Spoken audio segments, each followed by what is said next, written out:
لا حول ولا قوة إلا بالله العلي العظيم.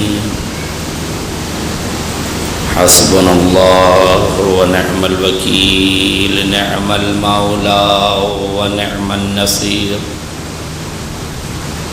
الحمد لله رب العالمين، والصلاة والسلام على أشرف الأنبياء والمرسلين. هو الذي صاحب التاج والمعراج والبراق والعلم، دافع البلاء والوباء والقحط والمرض والألم. اسمه مكتوب مرفوع منقوش في اللوح والقلم. جسمه مقدس معطر مطهر منور في البيت والحرم. صلى الله على سيد الثقلين ونبي الحرمين وإمام القبلتين، محبوب رب المشرقين والمغربين، مولى الكونين جد الحسنين أبي القاسم محمد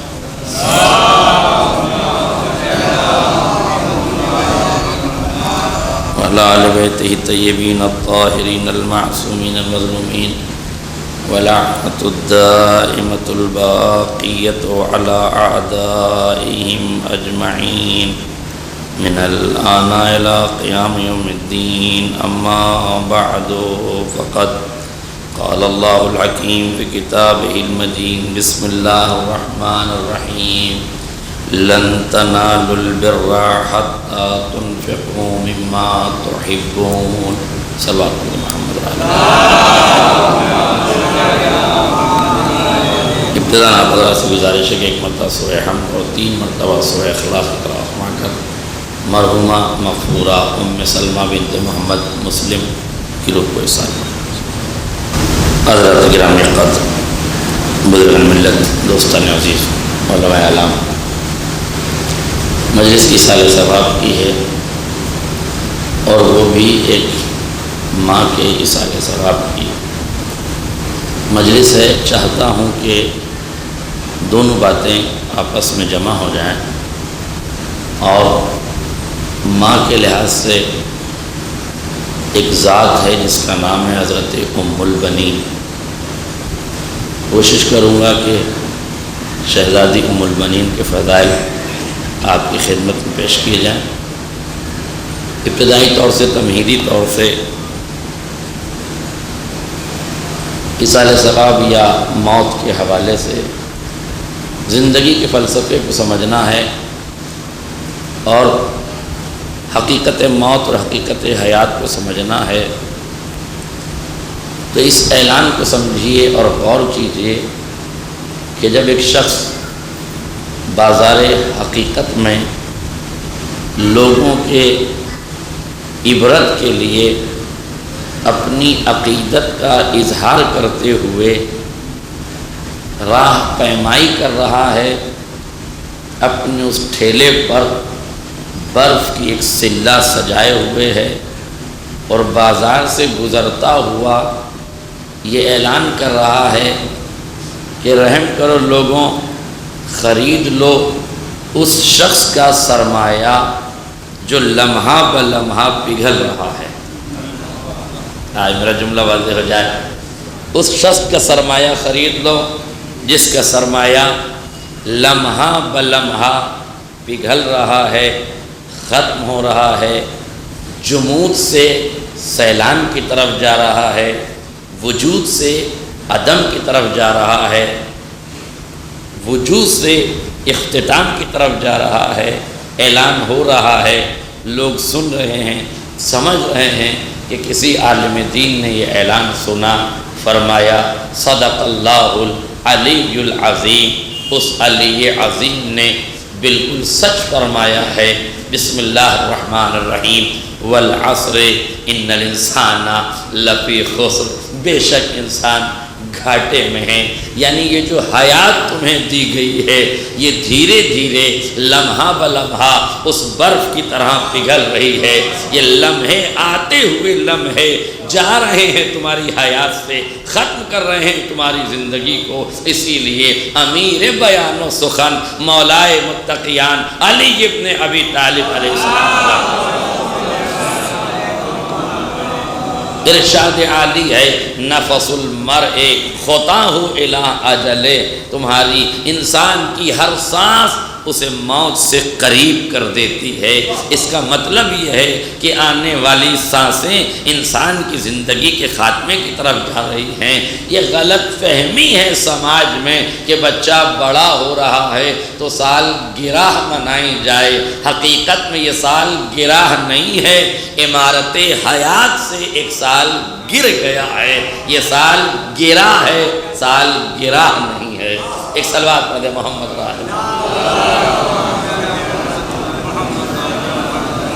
لہذا میرے عزیزوں، انسان کو اپنی زندگی کے ان قیمتی اوقات کو سمجھنا چاہیے، ان قیمتی لمحات کو سمجھنا چاہیے۔ یہ زندگی کا چراغ ہے جو جل رہا ہے، مگر ہاں اسے مانند چراغ جلنا چاہیے، لوگوں کے کام آنا چاہیے، اجالے ہونا چاہیے۔ کون ہے جو آج کے دور میں جینا نہیں چاہتا؟ کون ہے جسے موت کی تمنا ہوتی ہو؟ کوئی مرنا نہیں چاہتا، ہر آدمی جینا چاہتا ہے۔ میرے عزیزوں توجہ کیجیے گا، جو میسج میں کنوے کرنا چاہتا ہوں، میرے یوٹیوب کے سننے والے اس بات پر گلہ کریں گے کہ مولانا ایک بات کو ہر جگہ پڑھ رہے ہیں، اگر میں ان کو بتاتا ہوں مجمع بدل جاتا ہے تو میسج پہنچانے کا لطف کچھ اور ہو جاتا ہے۔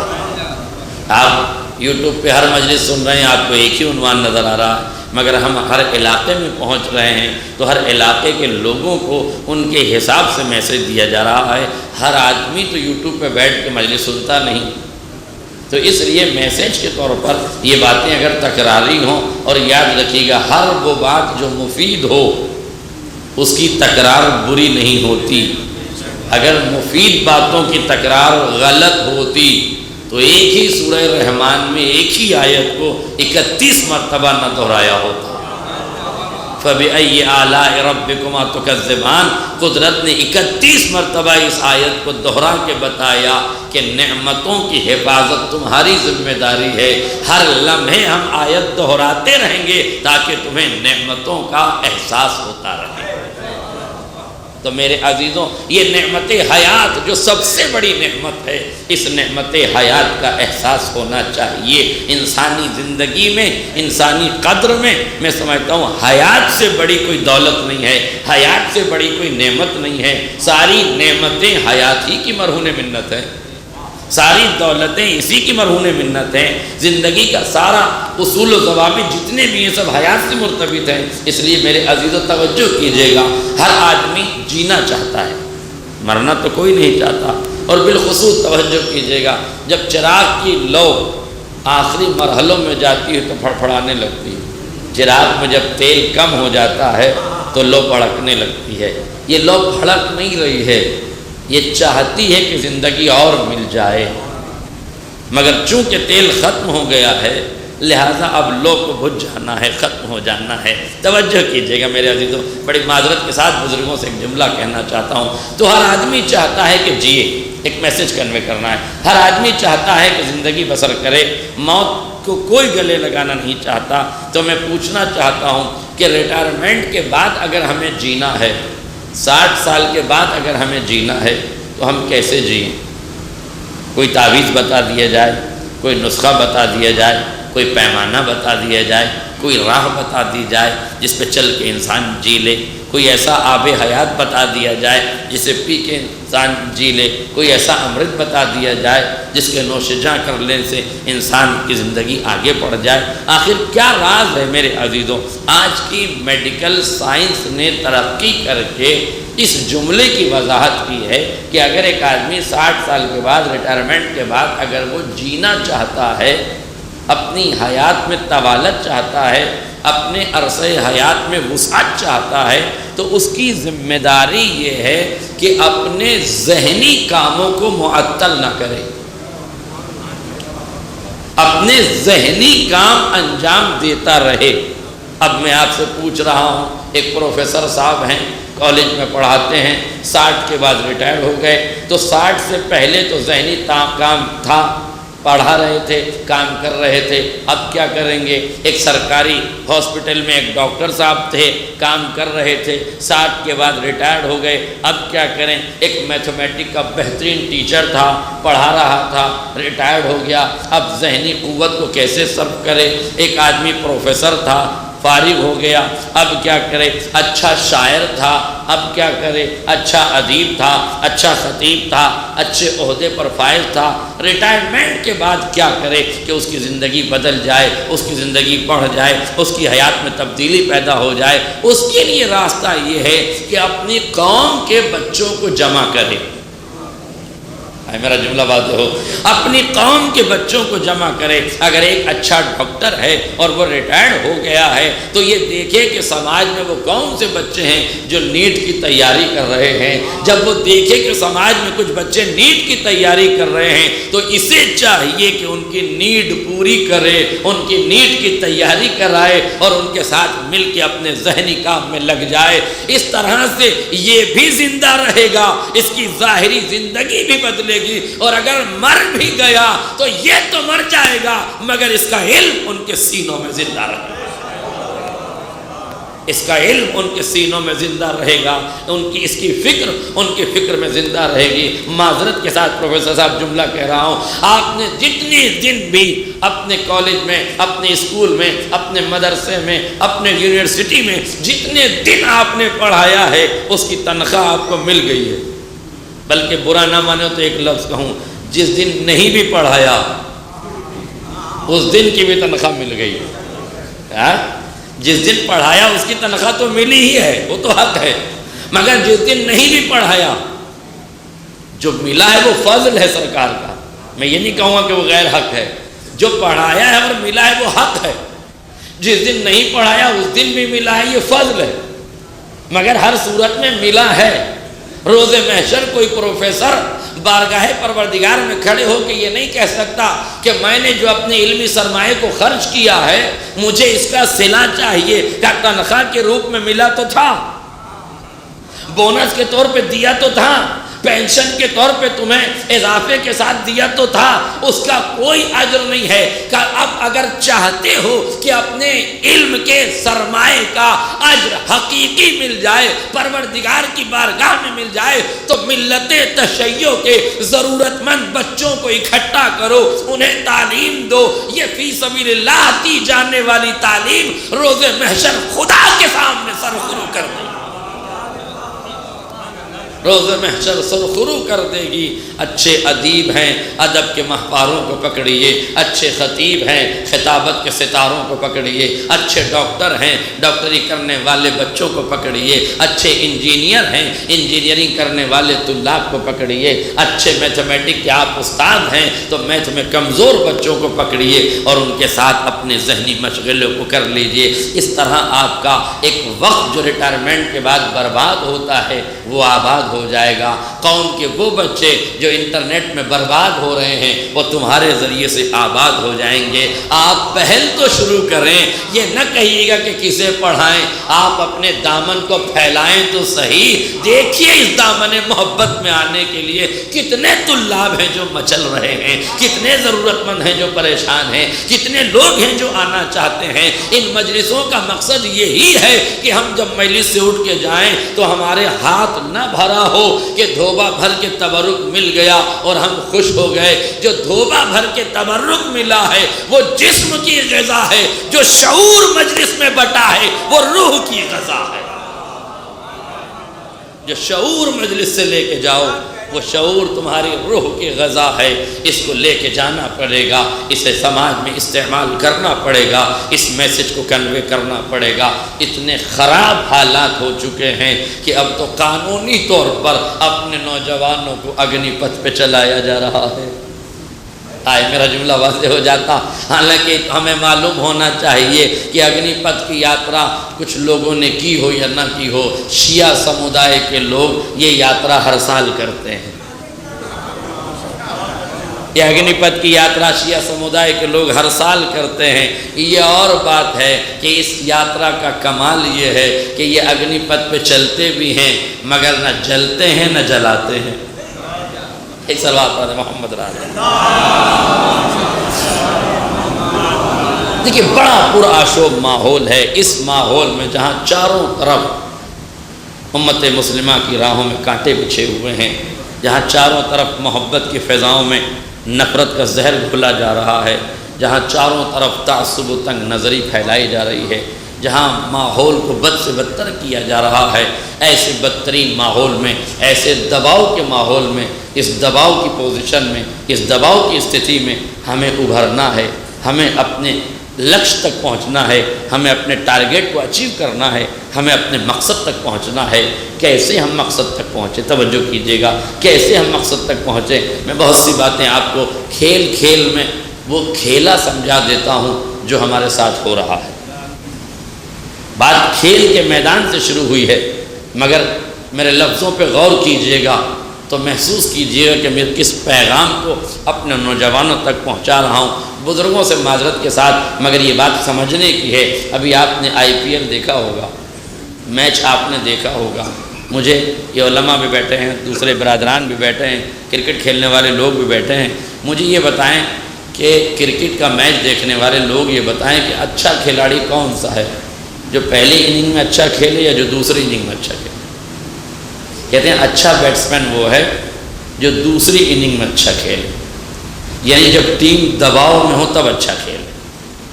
اوپننگ آؤٹ ہو گئی ہو، مڈل آرڈر لڑکھڑا رہا ہو اور ایک چھوڑ سے ایک بندہ ایک طرف ٹکا ہوا، عرفان بھائی ایک طرف سے ایک بندہ ٹکا ہوا ہو تو اب پوری ٹیم کی ذمہ داری کس پر آ جاتی ہے؟ اسی ایک بزرگوں سے معذرت چاہتا ہوں، میں نوجوان کو پیغام پہنچا رہا ہوں، پوری ٹیم کی ذمہ داری اس ایک بندے پہ آ جاتی ہے۔ کیوں؟ اس لیے کہ اسے اب اپنے ٹیلنٹ کا استعمال کر کے، لفظ بدل رہا ہوں توجہ کیجیے گا، اب اسے ٹیلنٹ کا استعمال کر کے اپنی قوم کو اس میدان سے جتا کے لے جانا ہے، اپنی ٹیم کو قبلہ، اپنی ٹیم کو، اپنی قوم کو اس میدان سے جتا کے لے جانا ہے۔ ایک لفظ کہتا ہوں غور کیجیے گا، جب بالر بولنگ کے ذریعے گتی سے پربھاوت نہیں کر پاتا، ہگلی اور گگلی کچھ بھی کام نہیں آتی، اور وہ کسی بھی طرح سے بیٹسمین کو آؤٹ کرنے میں ناکام ہو جاتا ہے، تو پھر وہ لبوں کو کمان بناتا ہے اور لفظوں کی تیر اندازی شروع کرتا ہے۔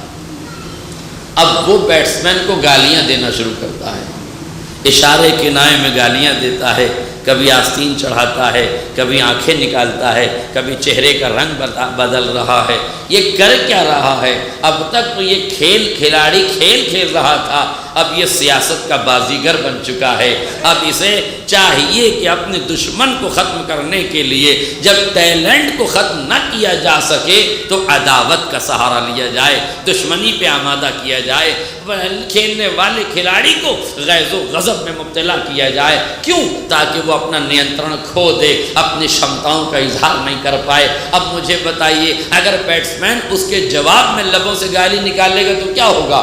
کچھ ہی دیر میں پویلین بھیج دیا جائے گا، کچھ دیر میں باہر نکال دیا جائے گا۔ تو اسے میدان میں کھڑے بھی رہنا ہے مگر دشمن کی گالیاں سہنی ہیں، گالیوں کے تیر سہنے ہیں، سیاست کے نشتر برداشت کرنے ہیں، سب کچھ برداشت کرنا ہے، اپنی کریز پہ کھڑے رہنا ہے، اپنے دائرے میں کھڑے رہنا ہے۔ اور جب بالر ناکام ہو جاتا ہے، توجہ کیجیے گا، جب بالر اپنے سیاسی حربوں کے استعمال سے ناکام ہو جاتا ہے تو پھر سیاست صحافت کا سہارا لیتی ہے۔ اسٹمپ کے پیچھے کھڑے ہوئے وکٹ کیپر سے کانٹیکٹ کیا جاتا ہے، میری گالیاں اس پر اثر انداز نہیں ہو رہی ہیں، آگے سے میں اسے بک رہا ہوں، پیچھے سے تو اسے ورغلانا شروع کر، آگے سے یہ اکساتا ہے، پیچھے سے وہ اکسا رہا ہے۔ کیوں اکسا رہا ہے؟ غور کیجیے گا، پیچھے سے وہ گالیاں کیوں دے رہا ہے؟ تاکہ یہ اپنے اس دائرے سے باہر نکل جائے۔ بس جیسے ہی یہ غضب میں آ کے دائرے سے باہر نکلا، فوراً آؤٹ آؤٹ کر دیا گیا، فوراً باہر بھیج دیا گیا۔ اس کا مطلب یہ ہے کہ کامیاب وہی رہے گا جو اپنی حدود میں رہے اور صبر کے پیمانے کو چھلکاتا رہے، اپنے حدود میں رہے، اپنے قیود میں رہے، اپنے صبر کے پیمانے کو چھلکاتا رہے۔ گالیوں کا جواب گالیوں سے دینے سے کامیاب نہیں ہوتی ہے۔ دشمن گالی دے رہا ہے، تم ٹیلنٹ کا مظاہرہ کرو۔ دشمن برا بھلا کہہ رہا ہے، تم اپنے فن کا مظاہرہ کرو۔ مجھے بتاؤ آخر میں جیتے گا کون؟ یہ گالیاں دینے والے جیتیں گے یا وہ فن کا مظاہرہ کرنے والا جیتے گا؟ اس کا مطلب یہ ہے کہ نفرتیں جیتتی نہیں ہیں، محبتیں ہارتی نہیں۔ نفرت کبھی جیتتی نہیں ہے، محبت کبھی ہارتی نہیں ہے۔ اس لیے غور کیجئے دشمن کس طریقے سے ورغلا رہا ہے۔ صحافت اپنا کام کر رہی ہے، سیاست اپنا کام کر رہی ہے، حرفت اپنا کام کر رہی ہے، پیشہ ور مجرم اپنا کام کر رہے ہیں، لیکن اہل شعور کی ذمہ داری کیا ہے؟ اہل عقل کی ذمہ داری کیا ہے؟ اچھا بیٹسمین وہی ہے نا جو دباؤ کی استھتی میں بھی اپنے آپ کو نینترن میں رکھے، دباؤ کی پوزیشن میں بھی اپنے آپ کو دبنے نہ دے، بلکہ اپنے وجود کو برقرار رکھے، اپنے ذہن کو کھلا رکھے، اپنے دل کو وسعت دیتا رہے، اپنے شعور کو بیدار رکھے، اپنے ضمیر کو بیدار رکھے۔ ہاں میرے عزیزو غور کیجئے، ایک جملہ اور کہہ رہا ہوں، جب یہ کھیلتے کھیلتے پوری ٹیم یہ دیکھ لیتی ہے کہ ایک بیٹسمین ایک چھوڑ سے کھڑا ہوا ہے، جب تک اسے آؤٹ نہ کیا جائے گا جیت ہماری جھولی میں آنے والی نہیں ہے، تو پھر ایک مرتبہ گول میز کانفرنس کی جاتی ہے، پانی پینے کے ذریعے سے ایک ماحول بنایا جاتا ہے، اور پھر الگ الگ طریقے سے اچھے اچھے کھلاڑیوں کو اچھی اچھی جگہ رکھا جاتا ہے۔ کیوں یہ تبدیلی کی جا رہی ہے؟ یہ باؤنڈری پھر سے لگائی جا رہی ہے، میدان پہ اور کسی کو بھیجا جا رہا ہے، گلی میں کسی کو، سلپ میں کسی کو، چوٹان پر کسی کو، کور پہ کسی کو، مختلف جگہوں پر الگ الگ۔ میرے عزیزوں آپ سمجھ رہے ہیں میں آپ کو اس میدان میں فیلڈنگ سمجھانے کا سجانے کا ہنر بتا رہا ہوں، میں فیلڈنگ سجانے کا ہنر نہیں بتا رہا ہوں، میں دشمن کی سجائی ہوئی فیلڈنگ کا رخ بتا رہا ہوں۔ آج میرا جملہ واضح ہو جاتا، جو دشمن نے آپ کے لیے فیلڈنگ سجائی ہے میں وہ بتا رہا ہوں کہ ہر گلی میں کوئی نہ کوئی کھڑا ہے، ہر چوراہے پہ کوئی نہ کوئی کھڑا ہے، ہر علاقے میں کوئی نہ کوئی کھڑا ہے، انہوں نے اپنے بندے ہر محاذ پر بٹھا دیے ہیں۔ اب تمہاری کامیابی یہ ہے کہ ہر محاذ کے بندے کو پچھاڑ دو اور اپنی کامیابی کا صحرا بنتا۔ میرے عزیزوں غور کیجئے میں کیا عرض کر رہا ہوں، کن حالات میں، کس مشکل دور میں مجھے کن باتوں کا سہارا لے کر آپ تک میسج کنوے کرنا پڑ رہا ہے، اس کی اندازہ کیجئے۔ یہ نہ کہیے گا کہ مولانا کرکٹ پڑھ رہے تھے، یہ سمجھنے کی کوشش کیجئے گا کہ اس کے پس منظر میں کیا بتانا چاہتا تھا۔ پہچانو 11 کھلاڑی ایک طرف ہیں، آپ تنہا کریز میں کھڑے ہوئے ہیں، غور کیجئے گا آپ تنہا کھڑے ہوئے ہیں۔ اس کا مطلب کیا ہے؟ اس کا مطلب یہ کہ دشمن کی دہائی کو پہچانو اور اپنی اکائی کو سمجھو۔ آئے میرا جملہ واضح ہو۔ دیکھیں جلال پور میں تو یہ جملے پڑھے جا سکتے ہیں، صلوات پڑھیں محمد اور آل محمد۔ دشمن کی دہائی کو سمجھو، اپنی اکائی کو سمجھو۔ دیکھ لو تمہارے مقابل میں دشمن کتنے ہیں، جس میدان میں تم کھڑے ہو وہاں تم سے دشمن 10% زیادہ ہے۔ دشمن 11 ہیں، تم اکیلے ہو۔ نہیں توجہ کر رہے آپ، دشمن 11 ہیں، تم اکیلے ہو۔ تمہاری کامیابی یہ ہے کہ تمہیں ان 11 کو ختم کرنا ہے، ان 11 دشمنوں کو پچھاڑنا ہے، ان 11 دشمنوں کو ختم کرنا ہے۔ سرور بھائی بڑی معذرت کے ساتھ ایک جملہ کہہ رہا ہوں، یہ 11 دشمن تو تب ہیں کہ جب میچ انڈیا میں ہو رہا ہو، اور اگر میچ شارجہ میں ہو رہا ہو تو دشمن کی تعداد 13 ہو جاتی ہے۔ آج میرا جملہ واضح ہو جاتا۔ یہ بزرگ جنہوں نے شارجہ کی سیریز دیکھی وہ اس بات کی تصدیق کریں گے کہ شارجہ میں انڈیا کے خلاف ایک بیٹسمین کے خلاف 11 کھلاڑی نہیں ہوتے تھے۔ کتنے ہوتے تھے؟ 13۔ آپ کہیں گے یہ 2 ایکسٹرا بھی کھیلتے تھے؟ نہیں، یہ ایکسٹرا باہر سے نہیں کھیلتے تھے، یہ ایکسٹرا اندر سے کھیلتے تھے۔ نہیں توجہ کیا آپ نے؟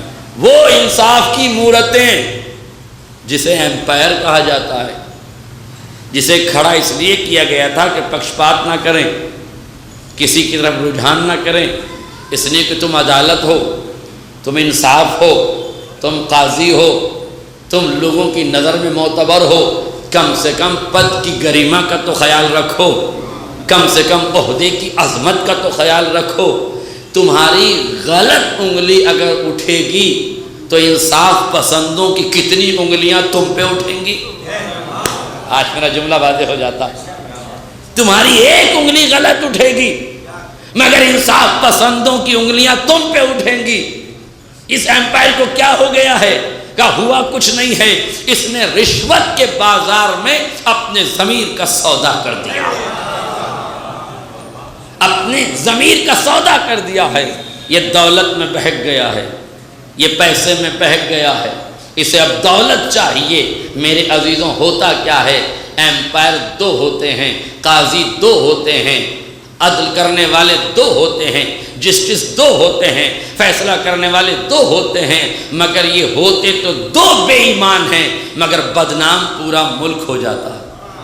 آج میرا جملہ واضح ہو جائے، پورا ملک بدنام ہو جاتا ہے۔ اور میں آپ کو واقعہ سناؤں، پورا ملک بھی بدنام ہوتا ہے، عدالتیں بھی بدنام ہوتی ہیں۔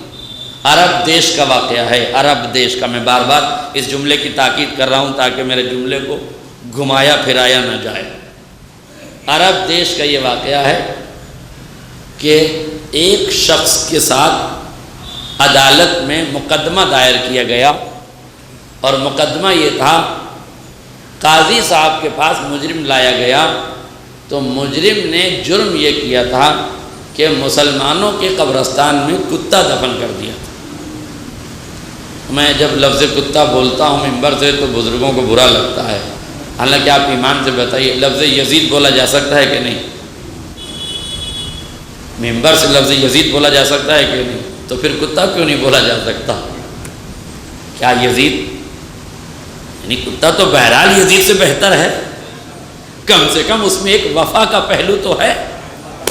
آج میرا جملہ واضح ہو تو اس لیے گھبرائیے نہیں، یہ چیزیں جب قرآن میں لفظ آ سکتا ہے تو منبر سے بولا جا سکتا ہے۔ یہ تقدس منبر کے خلاف نہیں ہے، یہ بتانا چاہتا ہوں، توجہ کیجیے گا۔ اس نے کہا کہ مسلمانوں کے قبرستان میں انہوں نے نجس العین جانور، چلیے آپ کے احترام کو ملحوظ خاطر رکھتے ہوئے میں لفظوں کو بدل دوں، اس نے نجس العین جانور کو دفن کر دیا۔ قاضی نے کہا مجرم سے کہ بھائی بڑا حوصلہ ہے تمہارا، اتنا بڑا جرم تم نے کر دیا، مسلمانوں کے قبرستان میں کہیں نجس العین جانور دفن کیا جاتا ہے؟ مجرم نے کہا حضور وہ کتے کی وصیت تھی کہ مجھے مسلمانوں کے قبرستان میں دفن کیا جائے۔ قاضی نے کہا تمہارا دماغ تو نہیں خراب ہو گیا ہے؟ کہا کیوں؟ ارے کہا کتے کی وصیت تھی۔ کہا ابھی وصیتیں پوری تھوڑی سنائی ہیں، یہ تو پہلی وصیت تھی کہ مجھے وہاں دفن کرنا۔ اس نے اپنی جیب سے درہم و دینار کی تھیلی نکالی اور کہا دوسری وصیت یہ تھی کہ یہ 3000 درہم قاضی صاحب کو دے دینا۔ تو اگر پہلی وصیت نافذ نہیں ہے تو پھر دوسری کے بارے میں کیا فرماتے ہیں؟ ظاہر ہے کہ جہاں فیصلہ لفظیات پر، حقائق پر، دل کی دھڑکنوں پر نہ ہو، دولت کی چکا چوند میں ہو رہا ہو، وہاں قاضی نے پیترا بدلا، فوراً کہا ہمیں وہ عام کتا تھوڑی تھا، اصحاب کہف کا کتا تھا، اسے وہاں دفن ہونا ہی چاہیے تھا۔ لمحوں میں قضیے کا فیصلہ ہو گیا۔ میرے عزیزوں یہ قاضی نجس العین جانور کو وہاں دفنا نہیں رہا ہے، اپنے نجس العین ہونے کا ثبوت دے رہا ہے، اپنے نجس العین ہونے کا ثبوت دے رہا ہے۔ تو جہاں دولت کی لالچ میں فیصلے بدلے جاتے ہوں، جہاں ضمیر فروشی کے سجدے عام ہو چکے ہوں، جہاں شعور پر تالے لگائے جا چکے ہوں، وہاں پد کی گریما کا لوگ خیال نہ رکھتے ہوں تو وہاں پھر عدالتیں بدنام ہوتی ہیں، اور ایک آدمی غلط فیصلہ نہیں دیتا پھر پورا ملک بدنام ہوتا ہے۔ کم سے کم ان رشوت کے بازار میں بکنے والوں کو اتنا تو بتاؤ کہ تمہارا عمل نہیں ہے، ملک عزیز کی عزت کو پامال کر دے گا۔ ایک صلوات پڑھ دیں محمد را آل محمد۔ بس میرے عزیزوں یہ کڑوی کسیلی باتیں تھیں جو میں نے آپ کی خدمت عالیہ میں عرض کر دی۔ بہرحال میں مقدمے میں جو باتیں آپ سے کہنا چاہتا تھا شاید مقدمہ زیادہ ہو گیا، لیکن غور کیجئے، یہ صرف اس لیے بتانا چاہتا ہوں کہ جو اس دور کے حالات ہیں ہمیں ان سے کیسے نپٹنا ہے، اس دور میں ہمیں کیسے زندگی بسر کرنا ہے، یہ ہمیں سیکھنا پڑے گا اور ہمیں جاننا پڑے گا۔ میرے عزیزوں غور کیجئے، میں نے آپ سے کہا تھا ایک ماں کے ایصال ثواب کی مجلس ہے، لن تنالوا البر حتی تنفقوا مما تحبون، ہرگز تم اس نیکی کو نہیں پا سکتے جب تک کہ تم حتیٰ کہ تم اس چیز کو نہ خرچ کرو جسے تم سب سے زیادہ محبوب رکھتے ہو۔ دیکھیے غور کیجئے گا، جو آپ کی نظر میں سب سے محبوب شے ہے اسے راہ خدا میں قربان کرو۔ کون ہے وہ ذات جس نے اس آیت کا مکمل حق ادا کر کے بتایا؟ یوں تو آل محمد سے بہتر کوئی نہیں ہے، مگر آل محمد کی دہلیز تک آنے والی خواتین بھی اتنی باعظمت ہو جاتی ہیں کہ بچپنے ہی سے جن کا کردار اتنا بلند ہوتا ہے کہ اس آیت کے آئینے میں ان کی تصویر حقیقت دیکھی جا سکتی ہے، ان کی حقیقت دیکھی جا سکتی ہے۔ جناب ام البنین ان کے والد محترم جناب حزام ہیں۔ جناب حزام جس شہر میں زندگی بسر کر رہے ہیں اس شہر کے حالات کچھ ناگفتہ ہو گئے، اخلاقی اقدار ختم ہونے لگا، مروتیں دم توڑنے لگی، شرافتیں ہاتھ سے جانے لگی، اخلاقیات دور ہونے لگے، غیبتوں کا بازار گرم ہونے لگا، برائیاں بد کرداریاں پھیلنے لگی۔ تو ظاہر ہے جناب حزام نے چاہا کہ اپنی فیملی کو سیکیور کیا جائے، اپنی فیملی کو محفوظ کیا جائے، اس لیے وہ اپنی فیملی کو لے کے وہاں سے ہجرت کر جاتے ہیں۔ ہجرت کا فلسفہ یہی ہے کہ جہاں آپ کا دین خطرے میں ہو وہاں سے ہجرت کر جاؤ۔ توجہ کیجیے گا، جہاں سے آپ کا دین خطرے میں ہو وہاں سے ہجرت کر جاؤ۔ اور میرے عزیزو یاد رکھیے گا، ہجرت ترقیوں کا زینہ، میں جلال پور کی سرزمین پہ جملے پڑھ رہا ہوں، ہجرت ترقیوں کا زینہ ہے۔ ہجرتیں عصمتوں کو ترقیاں دیتی ہیں۔ تو ہماری اور آپ کی کیا حیثیت ہے؟ مجھے بتاؤ، اگر نبی رحمت مکے کی سنگلاخ وادیوں میں رہ جاتے تو شاید اسلام اتنی ترقی نہ کرتا جتنا نبی رحمت نے مکے سے مدینہ ہجرت کی ہے۔ اس ہجرت نے اسلام میں برکت عطا کی ہے، اس ہجرت نے اسلام کے دامن کو گستردہ کیا ہے، وسعت پیدا کی ہے، پھیلا دیا ہے۔ نبی رحمت مکے کی سنگلاخ وادی سے ہجرت کرتے ہیں تو اسلام میں وسعت پیدا ہوتی ہے، اسلام میں برکت پیدا ہوتی ہے۔ اور جب نبی کا دیا ہوا سماج اور اسلام پروان چڑھنے لگتا ہے، اب علی مدینے میں رہ جاتے ہیں، مگر 25 برس کے ظلم اور زیادتی نے اسلام کی راہوں کو پھر مسدود کر دیا، تو پھر ضرورت تھی کہ اسلام کو وسعت دینے کے لیے محمد کا نمائندہ جانشین محمد کی سیرت پہ چلتا ہوا پھر اپنے پائے اقتدار کو یہاں سے ہجرت کا رخ دے دے۔ اس لیے مولائے کائنات نے اپنے دور حکومت میں پائے تخت جو ہے وہ کوفے کو بنایا، مدینے سے پھر ہجرت کر گئے ہیں مولا، ہجرت کر کے دنیا کو بتایا اسلام کا حقیقی عادلانہ نظام کیسا ہے، یہ ہجرت نے بتایا۔ اور جب اسلام خطرے میں پڑ گیا تو حسین نے مدینہ چھوڑ کے کربلا ہجرت کی ہے۔ اس کا مطلب یہ ہے کہ جب ہجرت عصمتوں کو ترقیاں دیتی ہے تو پھر ہماری اور آپ کی کیا ہوگا؟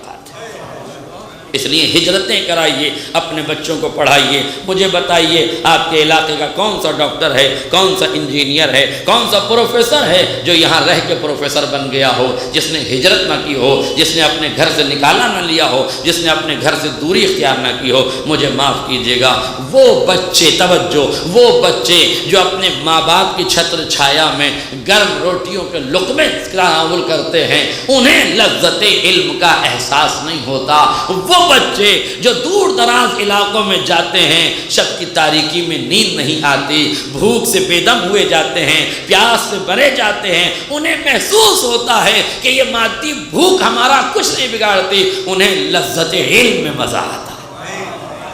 ان کے لیے جو لذت ہوتی ہے وہ علم کی لذت ہے۔ اسی لیے علامہ طوسی نابغہ روزگار ہیں، اپنے زمانے کی عظیم شخصیت ہیں۔ وہ کہتے ہیں کہ شب کی تاریکی میں جب میں کسی مسئلے شرعی کو سلجھا لیتا ہوں، جب کسی موقت عبارت کی گرہیں کھول دیتا ہوں، جب میں کسی مسئلے کو سمجھ لیتا ہوں، تو روایت کے فقرے یہ ہیں کہ شیخ طوسی شب کی تاریکی میں اپنے گھر کے دروازے کو کھولتے ہیں، اپنی چارپائی پہ کھڑے ہوتے ہیں اور خوش ہو کے اچھلتے ہیں اور کودتے ہیں اور آواز دیتا ہے این الملوک و این ابناء الملوک، کہاں ہیں بادشاہ اور کہاں ہیں بادشاہ زادے؟ انہیں بتاؤ جو تمہیں اپنے دسترخوانوں پہ لذتیں میسر نہیں ہیں، ہمیں علم کی گتھیاں سلجھانے میں وہ لذتیں محسوس ہوتی ہیں۔ اپنی قوم کے بچوں کو ہجرت کی کڑوی راہ سے لذت علم سے آشنا کر دو، کامیابیاں ان کی قدم بوسی کرتی ہیں۔ ہجرت کے فلسفے کو سمجھیں، ہجرت کے مقصد کو سمجھیں، ہجرت کرائیں اپنے بچوں کو، نکالیں اپنے گھروں سے تعلیم کے لیے، ترقی کے لیے، اس لیے کہ یہ دور وہی ہے کہ جب ہجرت لازم ہو گئی ہے، یہ دور وہی ہے جب ہجرتیں ضروری ہو گئی ہیں۔ ہجرتیں کرائیں۔ جناب حزام نے اپنی فیملی کو لیا، اپنے خانوادے کو لیا، باہر چلے گئے، دوسرے شہر میں رہنے لگے، اب وہاں تربیت کا انتظام۔ جناب ام البنین کو بچپن ہی سے جناب حزام نے تلوار بازی سکھائی، تلوار چلانا سکھایا، نیزہ چلانا سکھایا۔ چونکہ بنی کلاب ایک بہادر خاندان ہے جس کا عنوان نیزہ برداری میں مشہور ہیں، نیزہ برداری میں ان سے اچھا کوئی قبیلہ نہیں ہے، لہذا انہوں نے نیزہ برداری کا فن بھی سیکھا، تلوار بازی بھی سیکھی، اور بہترین بہادر بیٹی ہیں ام البنین جناب حزام کی۔ جناب حزام نے، توجہ کیجیے گا، اب اپنی بیٹی ام البنین کو جنگ کی تربیت کے ساتھ ساتھ تعلیم قرآن کی بھی تربیت دی، اور یہ وعدہ کیا بیٹی تم روز آنا قرآن مجید کا ایک سورہ یاد کرو، میں اس سورے کے عوض تم کو 1 درہم انعام دوں گا۔ لیجئے روزانہ جناب ام البنین ایک سورہ یاد کرتی ہیں، اس سورے کے عوض بابا حزام ان کو 1 درہم انعام کے طور پر دیتے ہیں، انعام شہزادی رکھ لیتی ہیں۔ اب غور کیجئے گا، ایک دن ایک سائل دروازے پر آیا، فقیر سائل آیا دروازے پر، اس نے طلب کیا ام البنین بیمار ہیں، ان کی مادر گرامی باہر نکلی، کچھ صدقہ و خیرات اس نے دیا۔ یہ فقیر آج نہیں آیا ہے، یہ روزانہ ام البنین کے دروازے پر آتا ہے، روزانہ صدقہ لینے آتا ہے، حزام کے گھر پہ روز آتا ہے۔ جناب حزام کی بیوی انہیں روز آنا، بچی انہیں روز آنا صدقہ دیتی ہے۔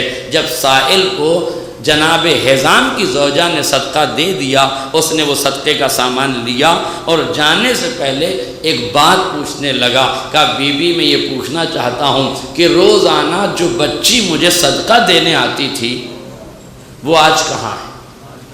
توجہ، وہ بچی آج کہاں ہے؟ کہا آج وہ بچی مریض ہے، بیمار ہے، اس لیے وہ روزانہ کی طرح آج نہیں آئی، آج میں تمہیں صدقہ دینے کے لیے آئی ہوں، مگر یہ تو بتاؤ کہ تم اس بچی کو پوچھ کیوں رہے ہو؟ توجہ، تم اس بچی کو پوچھ کیوں رہے ہو؟ کہ بی بی دراصل بات یہ ہے کہ وہ بچی اس سامان کے ساتھ مجھے روزانہ 1 درہم بھی دیا کرتی تھی۔ آج میرا جملہ واضح ہو جاتا، روزانہ 1 درہم بھی دیا کرتی تھی۔ آپ نے اس درہم کی حیثیت پہچانی، یہ وہی درہم ہے جو جناب ام البنین کو اپنے بابا سے حفظ قرآن کے نتیجے میں انعام کے طور پر ملتا تھا۔ یہ تھا ام البنین کا ایثار، یہ تھا ام البنین کا توکل کہ جو کچھ ملتا تھا اسے راہ خدا میں دے دیا کرتی تھی، جو کچھ ملتا تھا اسے راہ خدا میں دے دیا کرتی تھی۔ شاید یہی وجہ ہے، راز مشیت یہی ہوا جب اس بچی کی بچپن کی اداؤں میں صدقہ و خیرات بسا ہوا ہے، اس طرح سے ایثار و قربانی کا جذبہ ہے، تو ہم ایک جوان بیٹا نہیں، اسے 4 جوان بیٹے دیں گے۔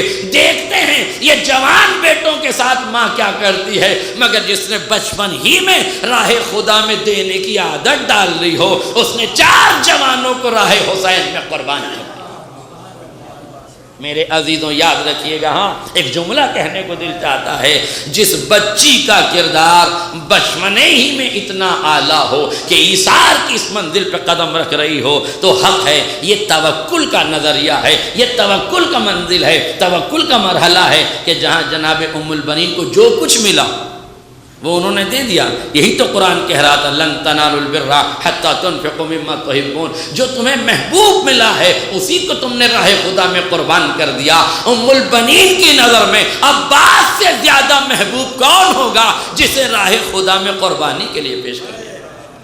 میرے عزیزوں یاد رکھیے گا، یہ ایثار کا جذبہ ہے ام البنین کی ذات میں۔ جب جناب ام البنین نے یہ صدقہ کیا ہے، یہ خیرات کیا ہے، تو آپ کے وجود میں ایثار کا جذبہ ہے، توکل علی اللہ کی منزل ہے۔ آج میں دے دوں گی، کل خدا مجھے اور دے گا، کل پھر میں دے دوں گی، پرسوں خدا مجھے اور دے گا۔ اب یاد رکھیے گا، یہ توکل ہے جو جناب ام البنین کے وجود میں رچا اور بسا ہوا ہے۔ ہاں، اب جس کا توکل عظیم ہوتا ہے اسی کا حق ہوتا ہے کہ اسے توسل کی بارگاہ میں لے جایا جائے۔ اسی لیے علماء نجف فرماتے ہیں کہ جب ہمیں کوئی حاجت پیش ہوتی تھی اور ہمارے دعائیں قبول نہیں ہوتی تھی، ہمیں کوئی مشکل پیش آتی تھی، تو ہمیں علماء نے بتایا کہ ایک تسبیح صلوات کی پڑھ کر اسے ام البنین کو ہدیہ کر کے ام البنین کو وسیلہ بنایا کرو۔ بعید ہے کہ پروردگار اس وسیلے کو قبول نہ کرے۔ اللہ اکبر، یہ ہے ذات ام البنین جنہیں وسیلہ بنایا جاتا ہے۔ ہاں میرے عزیز، جملہ یاد رکھیے گا، جس ماں جس بچی کو بچپن میں جتنا ملتا ہے اگر وہ راہ خدا میں قربان کرتی ہے تو اس گود کا حق تھا کہ اس کی آغوش میں ایسا بیٹا دیا جائے جسے باب الحوائج کہا جاتا ہو۔ جب ماں دنیا کی حاجتیں پوری کرنے والی ہیں تو آنے والا بیٹا اسی کی آغوش تربیت میں پروان چڑھنا چاہیے۔ اس لیے میرے عزیزوں، یہ ایثار کی منزل، یہ توکل کی منزل، اور یہ غور کیجئے کہ حسین ابن علی نے، مولائے کائنات نے جن زوات کا انتخاب کربلا کے لیے کیا ہے، ان کی حیثیتیں، ان کی کیفیتیں، ان کے اخلاقیات، ان کے نظریات، ان کے افکار ملاحظہ فرمائیے کہ بچپن میں ان کی تربیت کا کیا عالم ہے۔ اس طرح سے جناب ام البنین جیسے جیسے جوانی کی دہلیز پہ قدم رکھتی رہیں، اب تاریخ میں لفظیں لکھی ہے، روایت کے فقرے لکھے ہوئے ہیں کہ ہزاروں قبیلوں کے سرداروں کے رشتے جناب ام البنین کے لیے آنے لگے، ہر رشتے کا انکار ام البنین نے کر دیا۔ ظاہر ہے جناب ام البنین عالمہ بھی ہیں، فاضلہ بھی ہیں، مجاہدہ بھی ہیں، بہترین جنگ و جدال کرنے والی خاتون بھی ہیں، ہر طرح سے آراستہ و پیراستہ ہیں، ایک بہادر قبیلے کی بہادر بیٹی ہے، لہذا عرب کے بڑے بڑے بہادر قبیلوں سے آپ کا عقد کے لیے رشتہ آنے لگا، مگر جو رشتہ آتا تھا ام البنین انکار کر دیتی تھیں، جو رشتہ آتا تھا ام البنین انکار کر دیتی تھیں۔ آخر جناب حزام نے فرمایا، میرے لاڈلی ام البنین کیا بات ہے، اتنے بڑے بڑے گھروں سے رشتے آتے ہیں، آپ انکار کر دیتی ہیں؟ کہا میں اس رشتے کی تلاش میں ہوں جو کسی بہادر خاندان سے ہو، ایک ایسا رشتہ چاہیے جو جوان ہو اور جوانوں کا سردار ہو، ایسا رشتہ ہو جو بہادر ہو، مجھے اس کا رشتہ چاہیے، اس لیے سارے رشتوں سے انکار کر رہی ہوں۔ لیجئے میرے عزیزوں، جو تمنا تھی ام البنین کی وہ تمنا بھی بر آئی ہے۔ اب جناب ادھر مولائے کائنات نے جناب عقیل سے فرمائی ظاہر کی، مجھے ایک بہادر بیٹا چاہیے جو میرے حسین کے کربلا میں کام آئے۔ جناب عقیل نے بنی کلاب کا انتخاب کیا، بیت حزام کا انتخاب ہوا، جناب عقیل ہیں جاتے ہیں جناب حزام کے گھر، جناب حزام سے ملنے کے بعد اپنا مدعا عرض کیا۔ جناب حزام نے کہا رکیے، میں اپنی بیٹی سے ذرا سا پوچھ لوں، بات کر لوں، اس کے بعد آپ کو بتاؤں گا۔ جیسے ہی جناب حزام بیت الشرف میں داخل ہوئے، دیکھا جناب ام البنین اپنا سر اپنی ماں کے زانوں پہ رکھے ہوئے ہیں اور رات کا خواب بیان کر رہی ہیں۔ اماں میں نے خواب دیکھا کہ پوری دنیا تاریک ہے کہ یکایک اجالا ہونے لگا، روشنی پھیلنے لگی، میں نے دیکھا آسمان کے ستارے چل کے میری آغوش میں آ گئے، چاند حرکت کر کے میری جانب رواں دواں ہے۔ اماں اس کا مطلب کیا ہے، اس کا مطلب کیا ہے، یہ خواب کا مفہوم کیا ہے؟ بس جیسے ہی یہ خواب ماں نے سنا، ادھر دروازے پہ باپ نے سنا، کہا ام البنین تیرے خواب کی تعبیر تیرے دروازے پر آ گئی ہے، ابھی تو نے خواب دیکھا ہے، ابھی تو نے ایک بہادر کی بات کی تھی، ارے امیر عرب کا رشتہ آیا ہے، بہادروں کے بہادر کا رشتہ آیا ہے، شجاعوں کے شجاع کا رشتہ آیا ہے، علی کا رشتہ تمہارے لیے آیا ہے۔ لو عزیزوں، جیسے ہی پیغام عقد ملا ہے، تاریخ کہتی ہے ام البنین اٹھی، اپنے سر کو سجدہ خالق میں رکھا، پروردگار تیرا شکر ہے، میں تو کسی ایک بہادر جوان کو طلب کر رہی تھی، تو نے میری قسمت میں امیر عرب کو رکھ دیا، تو نے میری قسمت میں شہنشاہ کائنات کو رکھ دیا ہے، تو نے میری قسمت میں لافتہ کو رکھ دیا ہے، تو نے میری قسمت میں علی ابن علی مرتضیٰ کو رکھ دیا ہے۔ کریم پروردگار کا شکر ادا کیا۔ مگر یہ جملہ اور کہوں گا، یہاں ام البنین کی آغوش میں ستاروں کا ٹوٹ کے آنا اور ستارے کا ٹوٹ کے در فاطمہ پہ آنا اس بات کی علامت ہے کہ علی کا عقد ہوتا ہی ستاروں کے اشاروں پر ہے۔ ایک صلوات پڑھ دے محمد اور آل محمد۔ توجہ کیجئے میرے دوست، میں نے آخری مرحلے میں گفتگو کو پہنچا دیا۔ جناب ام البنین کا عقد ہوا۔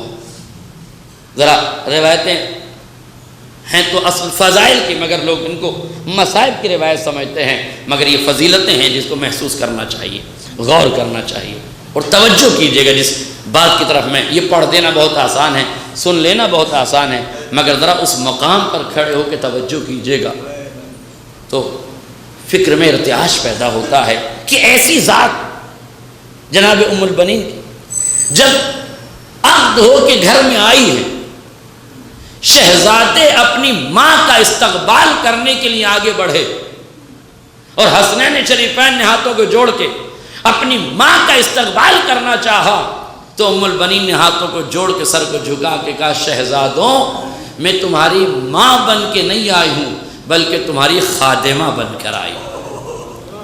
کتنا بڑا شرف تھا مادر حسنین ہونا، مگر ام البنین نے بتایا میرے لیے ان کی خادمہ بننا زیادہ شرف کی بات ہے۔ اپنے معیار کے مطابق میرے عزیزو غور کیجئے، خادمہ بن کے گئی ہیں، زمانے تک خدمت کی ہے۔ روایت کے فقرے عجیب ہیں، جب زمانے تک جناب ام البنین نے خدمت کر دی، ایک دن علی مرتضیٰ نے فرمایا، ام البنین فاطمہ کلابیہ نام ہے، تو غور کیجئے گا کیا نام ہے؟ فاطمہ کلابیہ۔ علی ام البنین کو فاطمہ کہا کرتے تھے۔ جب بہت دن تک خدمت ہوتی رہی اور علی نے خوش ہو کے ایک دن پوچھا کہ فاطمہ ہم آپ سے بہت خوش ہیں، ہم چاہتے ہیں کہ آپ اپنی کسی خواہش کا اظہار کریں، جو آپ نے خدمتیں انجام دی ہیں اس خدمتوں کا صلہ ہم آپ کو دینا چاہتے ہیں۔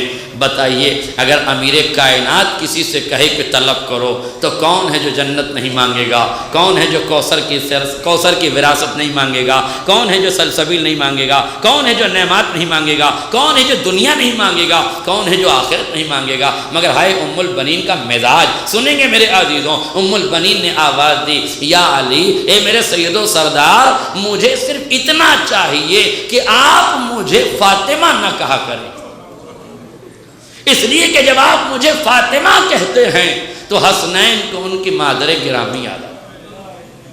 کیا جزا مانگی ہے اور کیا آپ نے؟ اور عظمت سن لیجئے، یہ فقرہ میری مجلس کا نچوڑ ہے، لب لباب ہے، اور یہ حقیقت۔ شادی کب ہوئی علماء بیٹھے ہوئے تحقیق کریں گے۔ شادی ہوئی ہے 16 ہجری یا بروایت دیگر 18 ہجری میں۔ جناب ام البنین کا عقد ہوا مولا کائنات سے 18 ہجری میں یا 16 ہجری میں، ٹھیک ہے۔ کس لیے ہوا؟ بہادر بیٹے کی طلب، علی کی تمنا۔ غور کیجئے گا میں کیا کہہ رہا ہوں۔ علی کی تمنا، 16 ہجری میں عقد، 18 ہجری میں عقد۔ ولادت کب ہوئی؟ 26 ہجری میں، یعنی بیٹا کب آ رہا ہے؟ شادی کے 10 سال بعد۔ توجہ نہیں کری آپ، کتنے سال بعد؟ 10 سال بعد۔ اگر 16 میں شادی ہوئی ہے اور 26 میں بیٹا ہوا ہے تو 10 سال ہوئے۔ اگر 18 میں شادی ہوئی ہے اور 26 میں پہلا بیٹا ہوا ہے تو 8 سال۔ سوال یہ ہے کہ 8 سال ام البنین کی کہ آغوش شجر پر کوئی ثمر کیوں نہیں آیا؟ جناب ام البنین کی آغوش میں کوئی گلاب کیوں نہیں کھلا؟ توجہ کیجئے گا، اس لیے نہیں کہ علی چاہتے نہیں تھے، علی کی تو تمنا تھی کہ کوئی بیٹا آئے۔ ام البنین نہیں چاہتی تھی کہ میری آغوش میں کوئی بیٹا آئے۔ کب؟ کہ جب تک فاطمہ کے بچے چھوٹے ہیں۔ میرا جملہ واضح ہو جائے، جب تک فاطمہ کے بچے، صدیقہ طاہرہ کے بچے چھوٹے ہیں اس وقت تک میری آغوش میں کوئی پھول نہیں کھلے گا۔ ہاں جب فاطمہ کے بچے بڑے ہو جائیں گے، جوان ہو جائیں گے، تو پھر اس وقت میری آغوش میں کوئی گل کھلے گا، کوئی پھول کھلے گا۔ قبلہ پڑھ لینا بہت آسان ہے، سن لینا بہت آسان ہے، مگر ام البنین جیسی ماں کا صبر کرنا، اتنا صبر کرنا کہ عظمت فاطمہ کا خیال رکھتے ہوئے، فاطمہ کے بچوں کی عظمت کا خیال رکھتے ہوئے اپنے آپ کو بغیر بچے کے رکھنا کوئی معمولی بات نہیں ہے۔ اپنی آغوش میں کسی بچے کا نہ رکھنا کوئی معمولی بات نہیں ہے، مگر ام البنین نے یہ کیا اور 8 یا 10 سال تک انتظار کرتی رہیں کہ فاطمہ کے بچے بڑے ہو جائیں۔ اور یہی ہوا میرے عزیزوں، جب مولا کائنات نے کہا نا کہ تمہیں کیا چاہیے، اور کہا کہ مجھے فاطمہ کے نام سے نہ پکارا کریں، تو سنیں گے ابھی مولا کائنات نے کیا فرمایا؟ مولا کائنات نے کہا ٹھیک ہے، تو اب ہم آج سے آپ کو ام البنین کہیں گے۔ نہیں توجہ کیا آپ نے؟ ام البنین کا مطلب کیا ہے؟ بیٹوں کی ماں۔ ابھی جس کی آغوش میں کوئی بیٹا نہیں آیا، علی اسے ام البنین کیوں کہہ رہے ہیں؟ نہیں توجہ کی؟ ام البنین اس لیے کہہ رہے ہیں تاکہ دنیا کو معلوم ہو جائے کہ تقدیر میں اولاد لکھنا اور ہے، علی کے لہجے سے تقدیر بدل جانا اور۔ اور مجھے کہنے دیجئے کہ جب علی کسی خاتون کو ام البنین کہہ دیں تو اس کی آغوش تربیت میں 4 بیٹے آ جاتے ہیں، تو اگر حسین بچپن میں کسی کا مقدر بدلنا چاہیں تو بدلا جا سکتا ہے، کوئی بڑی بات نہیں ہے۔ ذاکر کے پڑھنے کا انداز غلط ہو سکتا ہے، حسین کی عطا کے طریقے میں کوئی کمی نہیں ہو سکتی۔ یہ بات سوچنا ہی بس ہے کہ حسین نہیں دے سکتے، ہاں نبی کے مقابل میں آ کے نہیں دے سکتے، مگر نبی کی اجازت سے دے سکتے ہیں، اور نبی فضیلت بیان کرنا چاہیں تو دنیا کو بتا سکتے ہیں۔ میرے عزیزوں یاد رکھیے گا، یہ ام البنین کا لقب ملا، یعنی ام البنین مطمئن ہو گئی ہیں کہ اگر علی جیسے امام نے مجھے ام البنین کہا ہے تو میری نعمتوں کا صلہ مل گیا کہ نہیں۔ مجھے فاطمہ نہ کہنا اس لیے کہ بچوں کو کہیں برا نہ لگ جائے، تو اللہ نے اتنے بچے دیے کہ ام البنین کا لقب پایا۔ مگر اب تاریخ کے یہ فقرے بھی سن لیجئے، میں نے ختم کر دی دعا، تاریخ کے یہ جملے بھی سن لیجئے کہ جب جناب ام البنین کے یہاں 26 ہجری میں بیٹا پیدا ہوا جس کا نام قمر بنی ہاشم رکھا گیا، جس کا نام باب الحوائج رکھا گیا، جسے اماموں نے اپنی آغوش تربیت میں کھلایا، اس بیٹے کو توجہ سے روایت کے فقرے سنیے میرے عزیزوں۔ جب جناب ام البنین کی آغوش میں گل کھل گیا، جناب ام البنین کی آغوش میں عباس کا وجود آ گیا، تاریخ کہتی ہے شہزادی ام البنین نے حسنین شریفین کو بلا کے کہا میرے شہزادوں ذرا کچھ دیر کے لیے میرے قریب بیٹھ جاؤ۔ دونوں شہزادے زانو ادب طے کر کے بیٹھ گئے۔ جناب ام البنین نے اپنے بچے کو سفید پارچے میں لپیٹا۔ اب تاریخ کی عجیب لفظیں ہیں، میں کیسے بیان کروں؟ تاریخ کی لفظیں یہ ہیں کہ جناب ام البنین نے اس بچے کو لیا اور حسنین کا صدقہ اتارنا شروع کیا۔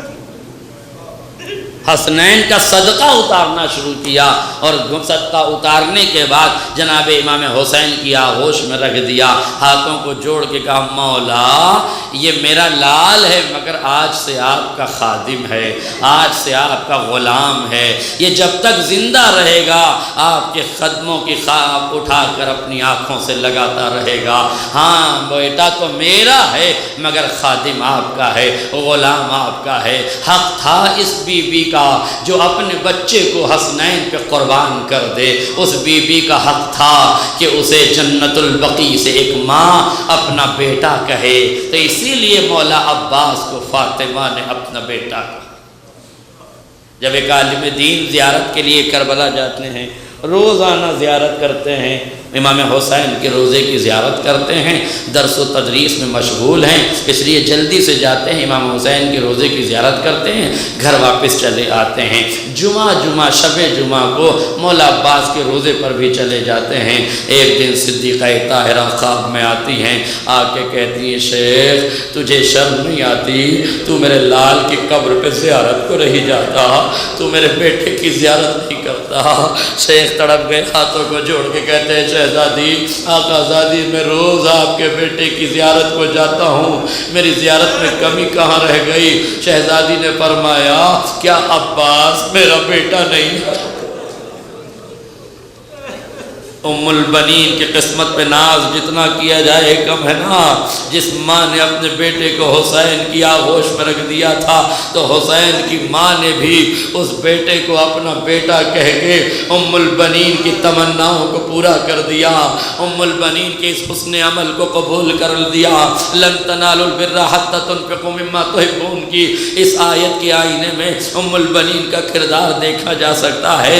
لو عزاداروں، ایک ماں کے ایصال ثواب کی مجلس ہے نا، بچوں نے بڑی خدمت کی ہے، بیٹیوں نے بڑی خدمت کی ہے، مگر موت سے کسی کو یارہ نہیں ہے، جو آیا ہے اسے دنیا سے جانا ہے۔ مگر ہاں، جس ماں کا ذکر ہو رہا ہے نا، وہ بیمار ضرور تھی مگر کسی نے کوئی ظلم تو نہیں کیا تھا، مظلومہ تو نہیں تھی نا۔ مگر ہاں، حسین کی ماں جب دنیا سے رخصت ہوئی ہے نا تو پسلیاں شکستہ تھی، چہرے پہ تماچوں کے نشان تھے۔ بی بی جب دنیا سے گئی ہے نا تو مرثیہ پڑھ کے گئی ہے، صبت علی مصائب لو انہا صبت علی الایام سرن لیالیا۔ بابا آپ کے بعد اتنے مصائب پڑھے کہ دنوں پہ پڑھتے ہیں تو مثل شب تاریخ کے۔ جزاکم ربکم خیر الجزا۔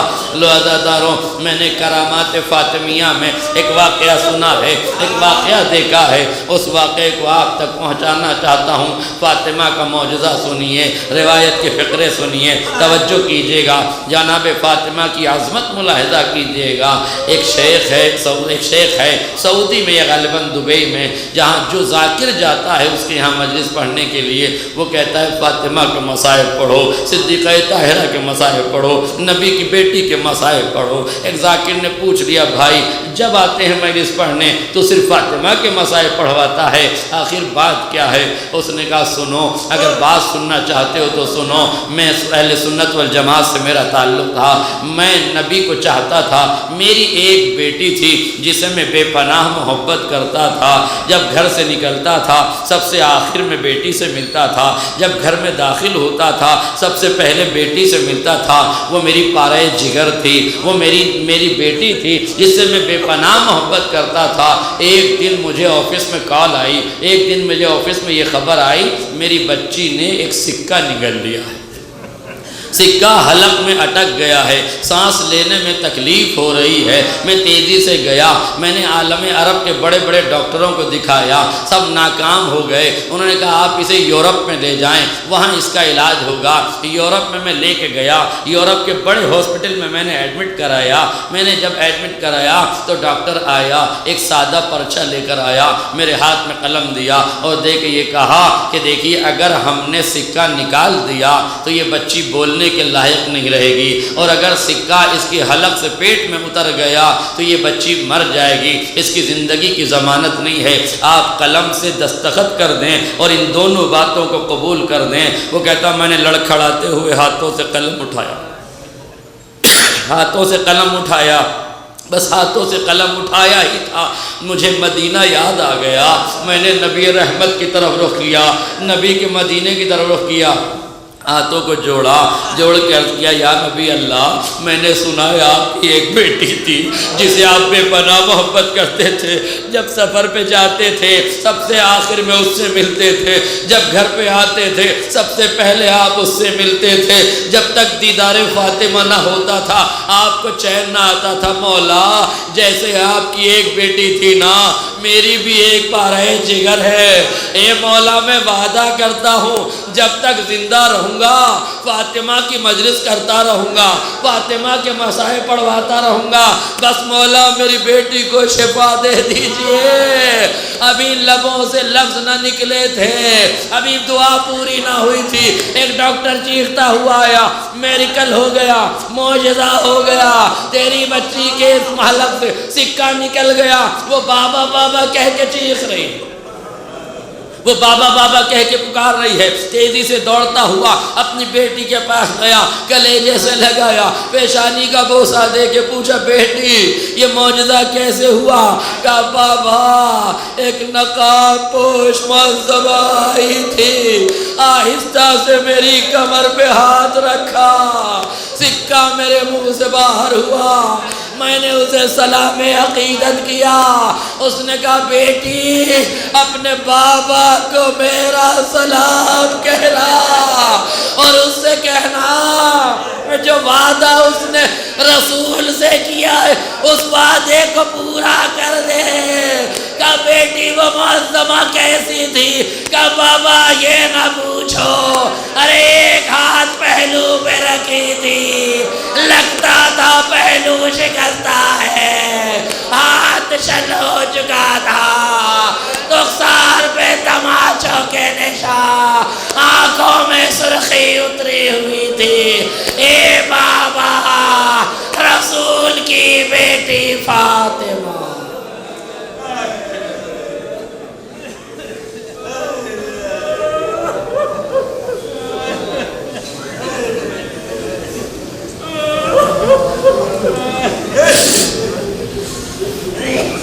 إن لله وإنا إليه راجعون رضا بقضائه وتسليما لأمره وسيعلم الذين ظلموا أي منقلب ينقلبون ربنا تقبل منا إنك أنت السميع العليم يا الله يا كريم يا رب پروردگار واسطہ محمد اور آل محمد کے مختصر سے عبادت کو قبول فرما، مجلس کا ثواب مرحومہ کے نام اعمال میں درج فرما۔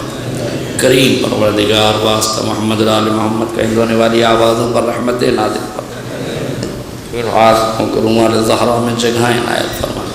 کریم مالک جب تک زندہ رکھنا، محمد و آل محمد کی محبت زندہ رکھنا، مالک جب موت دینا انہی کے ذکر کے صدقے میں موت دینا۔ کریم پروردگار واسطہ محمد و آل محمد کا ملک عزیز پر رحمتوں کا نزول فرما، ملک عزیز میں ظلم کرنے والے ظالمین کو نصف و نابود فرما، ملک عزیز میں نفرت پھیلانے والے نفرتیوں کو نصف و نابود فرما۔ کریم پروردگار واسطہ محمد و آل محمد کا اس بزم حسینی میں آئے ہوئے تمام مومنین و مومنات کی حاجات شرعی کو پوری فرما، ہماری قوم کا دامن علم کے موتیوں سے لبریز فرما، قوم تشیع سے غربت و جہالت کا خاتمہ فرما۔ کریم پروردگار ہمارا خاتمہ بالخیر فرما۔ کریم پروردگار واسطہ محمد و آل محمد کا جنت البقیع میں عالی شان روزہ تعمیر فرما، مزارات مقدسہ کی حفاظت فرما، دہشت گرد تنظیموں کو نست و نابود فرما۔